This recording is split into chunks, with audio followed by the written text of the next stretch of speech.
Okay, so this lesson I'm using this is just a standard tuning, little slide thing, just because I think slide is really cool, and it's something that we all can do, and we get called upon to do it from time to time.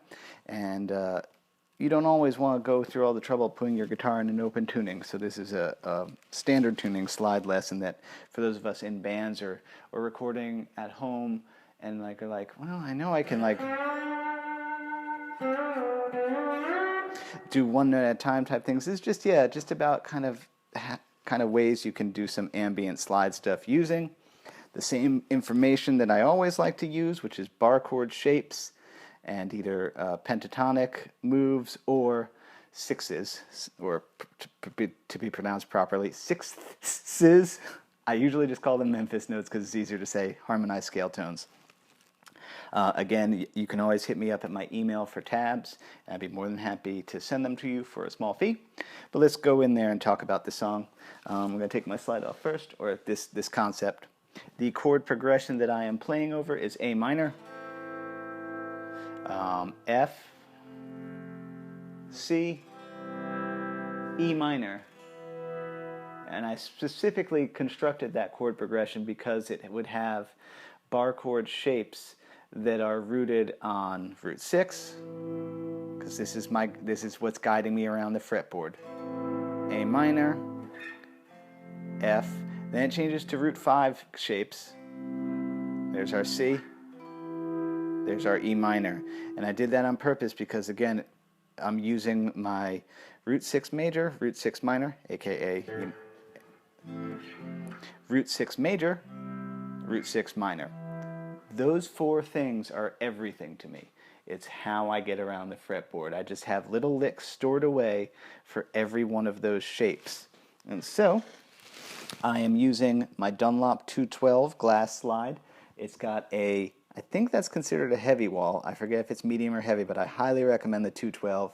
When you play a good bit of slide, you own about 30 different slides, and this is the one I keep coming back to. It just drops right on my pinky, so I can fret things if I need to, and I can do slide things if I want to. I tend to like glass the most because it's lightweight but has really good resonance. Some people like the metal ones. I think those are cool too. They're they're raspier sounding. Again, when you play slide, you end up buying them all. But that's what I'm doing there. Again, things with slide is straight up and down. I'm not pushing down onto the strings. I do, by the way, have 12s on this G&L Legacy, so I got pretty high action. You know, I could play it regular, but I have this one kind of set up for slide. I got 12s, and the action's pretty high. It's probably 1.5 millimeters at the 12th fret. So it's not crazy high, but it's higher than if it wasn't a slide guitar. And big principle of slide playing for me is I don't usually use a pick. I use my fingers. I'm going to rotate towards the camera this way. This is kind of my starting position. My thumb is resting on these first 3 because that'll mute those out. And because I'm doing 6s, I'm going to use these 2 like that, my pointer finger and my middle finger. And yeah, I do have a Morley volume pedal at my foot. I guess if I was super cool, I can't. I'm like, I'll just use a pedal. I'm not super great with swells on my knobs like some expert guitar players are. And I have a volume pedal for pedal steel, so I figured I'll just use that. Okay, so my 6s for A minor are always 5-5, 7-7, and 9 and 8. That's what I'm thinking. That's what I'm aiming for with my slide. I have some compression bordering on saturation coming from my Strymon Deco, a pretty healthy amount of reverb coming from my Strymon Flint, so that's definitely helping me kind of get that kind of ambience. And then, so for my F, my brain has little licks stored away for F. I'm like, oh, if I'm thinking 6s and F, they're always, again, things are always, to me, related to a bar chord shape. So that's 2 and 1, 4 and 3, and 5 and 5. Those are my 3 for F. So with a slide, I know that I can't do those with the slide, but anytime I got these two flat ones here, I can slide those out. So I think for the F, I'm like, and then for my C, there's my C chord. And so what I'm thinking here is, again, that's built off of the chord. I can see that. I just know 3 and 3,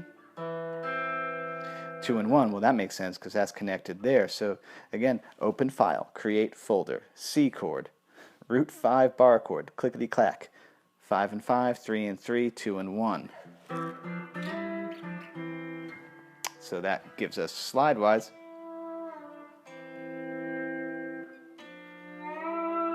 And you'll see me sneak over just to catch this middle string. Although it's, with this action, it's not really causing a problem. I don't really want that note. Yeah, what was I going to say about that? Yeah, I wouldn't worry about it.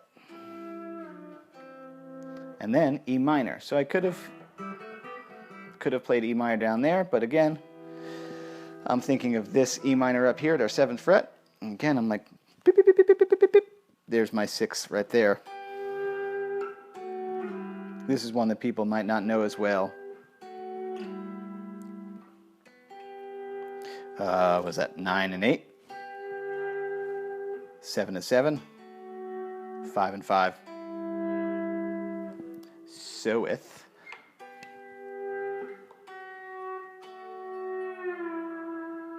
Yep, with some reverb and some volume knob. So all together. Here's my C. Here's my E minor. A minor. F. C. E minor. And so there's some footwork to like going. Yeah, a little bit of coordination there to know when you're going to have to pull the foot back off. So you can, yeah, because if you have those two, you can mush it. But if you got one,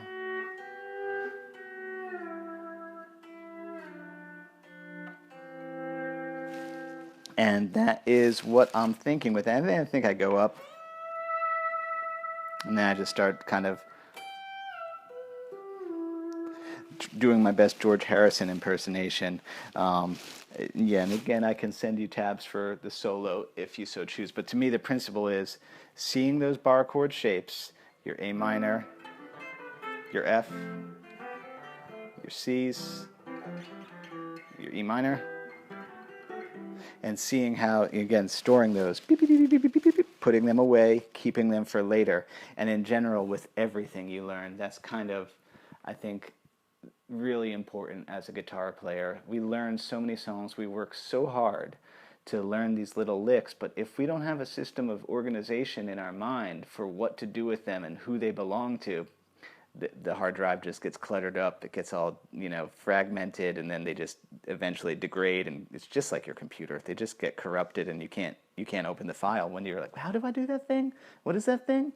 And so for me, every time you learn anything, try and understand it as best you can. Even if it's not in like a totally musical theory kind of way, even if it's just a way that makes sense to you, that totally works too. It's just, yeah, take the information and keep it, and have a way that you can keep it, and then you can reuse it. Because otherwise, it's super fun, but then, I don't know, you can't call upon these things later on, and then, yeah, you forget them. Well, I hope that is interesting and helpful for you. Thanks so much for watching.